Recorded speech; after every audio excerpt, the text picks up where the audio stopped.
होली पर बन रहे बहुत ही शुभ संयोग, जिनके मुहूर्त और होलिका दहन की कथा भी सारी जानकारी आपको एक ही वीडियो में मिलेगी। उससे पहले यदि आपने मेरे चैनल को लाइक शेयर सब्सक्राइब नहीं किया है तो प्लीज़ कर दीजिए और बेल बटन को भी प्लीज़ प्रेस कर दीजिए। ये आपका अपना चैनल है और इस चैनल को ज़्यादा से ज़्यादा शेयर कीजिए और कमेंट बॉक्स में जय राधा कृष्ण ज़रूर लिखें। होलिका दहन फागुन मास की पूर्णिमा को होली का त्यौहार मनाया जाता है।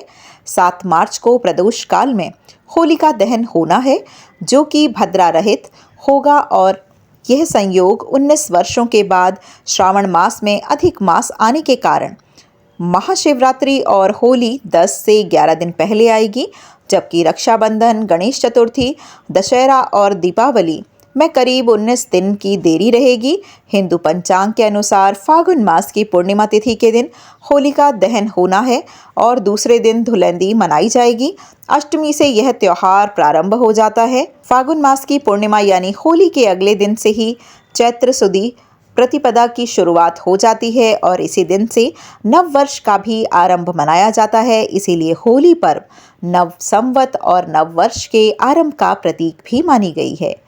होलिका दहन का शुभ मुहूर्त 6:31 से लेकर 8:58 तक रहेगा।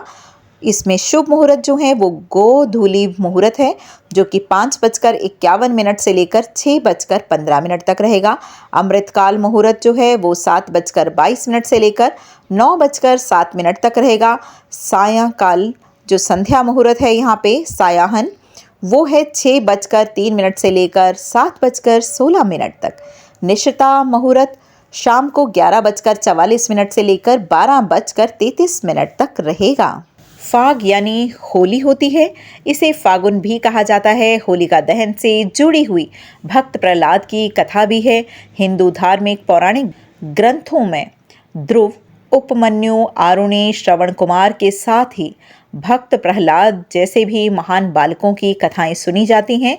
भक्त प्रहलाद जो था वो हिरण्यकश्यप राक्षस का बेटा था। हिरण्यकश्यप ने तपस्या कर भगवान ब्रह्मा से वरदान मांगा था कि भगवान से उसे यह वरदान मिला कि किसी भी अस्त्र शस्त्र से उसे ना मारा जाए, ना वह रात्रि के समय मरे, ना वह दिन में मरे, ना धरती में मरे, ना आकाश में। यह वरदान मिलने के बाद हिरण्यकश्यप को लगा कि वह अमर हो चुका है। उसने अपने छोटे भाई का बदला लेने के लिए देवताओं को परेशान करना शुरू कर दिया।